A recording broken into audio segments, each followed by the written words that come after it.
皆様こんにちは、寺川鉄道社長、寺川鉄子です。秘書兼開発担当の寺鉄です。前回開発した路線網の発展のために、資材輸送の経路を作っています。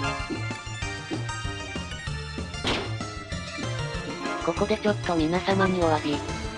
実は前回の後、山陽本線の西半分の完成まで行ってるんですが、録画を忘れました。何やってんですかもう。というわけで、今回まず皆様には、完成した山陽電鉄線、及び山陽本線の全面展望をご覧いただきたいと思います。普通こういうのって、動画の最後とかにありません？今回に関しては撮影時期的に今出さないといけなくなりまして。そんなめたいこと言わんでくださいよ。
山陽電鉄線と山陽本線でした。そして今回は早速、残る東側区間の建設に着手していきます。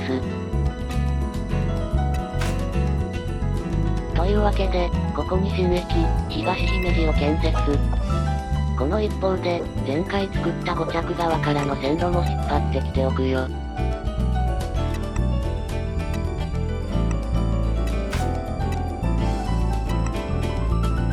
線路のずれ直して繋げたものがこちらになります。